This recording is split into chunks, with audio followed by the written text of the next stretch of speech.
नमस्कार दोस्तों, हम सभी ने कई बार यह सिद्धांत सुना होगा कि bail is the rule and jail is exception. अर्थात सामान्यता यह है कि जमानत दी जानी चाहिए और जेल भेजना अपवाद होना चाहिए। लेकिन क्या यह सिद्धांत हर मामले में लागू होता है? सुप्रीम कोर्ट ने 2026 के एक महत्वपूर्ण फैसले में स्पष्ट किया कि यह कोई पूर्ण या निरपेक्ष नियम एब्सोल्यूट राइट नहीं है। तो चलिए देखते हैं क्या केस है, समझते हैं आज इस वीडियो में। तो केस का टाइटल है Sheikh Mahmood versus union territory of Jammu and Kashmir. इस केस को सुन रहे थे जस्टिस दीपांकर दत्ता और जस्टिस सतीश चंद्र शर्मा। केस के फैक्ट क्या है, जान लेते हैं केस के फैक्ट को भी। तो मामला जम्मू में स्थित एक भूमि विवाद से संबंधित था।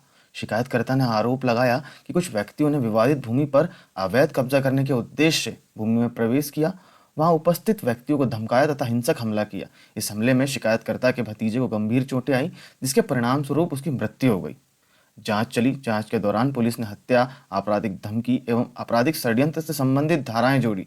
पुलिस ने CCTV footage, call detail record, CDR तथा प्रदर्शित गवाहों के बयानों के आधार पर आरोप पत्र प्रस्तुत किया, यानी चालान प्रस्तुत कर दिया। आरोपियों द्वारा जमानत प्रस्तुत किया गया, जमानत आवेदन प्रस्तुत किया गया। जम्मू एवं लद्दाख उच्च न्यायालय द्वारा उसे अस्वीकार कर दिए गए, जिसके विरुद्ध उन्होंने सर्वोच्च न्यायालय में अपील दायर की।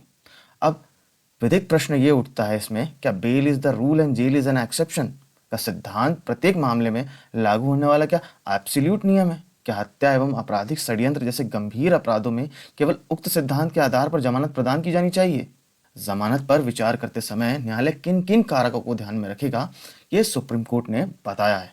जो अपीलेंट साइड का आर्गुमेंट था, उसमें यह कहा गया कि जो शेख महमूद है वो लगभग 70 वर्ष से अधिक आयु के वृद्ध व्यक्ति हो चुके हैं, वे गंभीर बीमारी से पीड़ित है तथा नियमित चिकित्सा उपचार की आवश्यकता थी। वे घटनास्थल पर उपस्थित नहीं थे।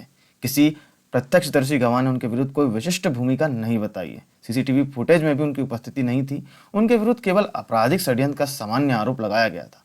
अब इसमें रिस्पोंडेंट जो कि स्टेट है, स्टेट के क्या आर्गुमेंट थे वो भी देख लेते हैं। हत्या जैसे गंभीर अपराध घटित हुआ है, अभियोजन के पास प्रथम दृष्टया पर्याप्त साक्ष्य उपलब्ध है, कई महत्वपूर्ण गवाहों की गवाही अभी शेष थी, आरोपियों की संलिप्तता रिकॉर्ड पर उपलब्ध सामग्री से स्पष्ट होती है, इसलिए इन्हें बेल नहीं दी जानी चाहिए। अब सुप्रीम कोर्ट ने पूरा ऑब्जर्वेशन क्या निकाला? सर्वोच्च न्यायालय ने कहा कि bail is the rule and jail is an exception. भारतीय जमानत न्यायशास्त्र का एक महत्वपूर्ण सिद्धांत है, परंतु यह पूर्ण अथवा निरपेक्ष नियम नहीं है।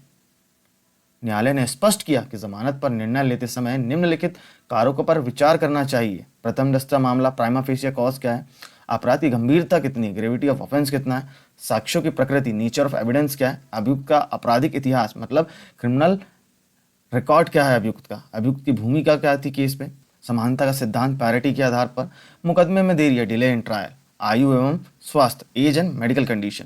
न्यायालय ने यह भी कहा कि सीआरपीसी की धारा 437 सब क्लॉज 1 वर्तमान में जो कि बीएनएस के समकक्ष प्रावधान है, ऐसे अपराधों में जमानत पर महत्वपूर्ण प्रतिबंध लगाती है, जो कि मृत्यु दंड या आजीवन कारावास से दंडित है। तो केस था आज का Sheikh Mahmood versus union territory of Jammu and Kashmir. Citation दी हुई है। इस निर्णय में सुप्रीम कोर्ट ने स्पष्ट कर दिया कि बेल इज द रूल का सिद्धांत महत्वपूर्ण है, लेकिन यह हर मामले में स्वतः लागू नहीं होगा। विशेषकर हत्या, षड्यंत्र और आजीवन कारावास दंडनीय अपराधों में न्यायालय को वैधानिक प्रतिबंधों तथा मामले की गंभीरता का संतुलित मूल्यांकन करना होगा। याद रखने योग्य लाइन इसमें यह है कि जमानत का सिद्धांत स्वतंत्रता की रक्षा करता है, लेकिन गंभीर अपराधों में न्याय और समाज की सुरक्षा को भी समान महत्व दिया जाता है। ऐसी और भी वीडियोस के लिए हमारे साथ बने रहें। फिर मिलेंगे अगले वीडियो में।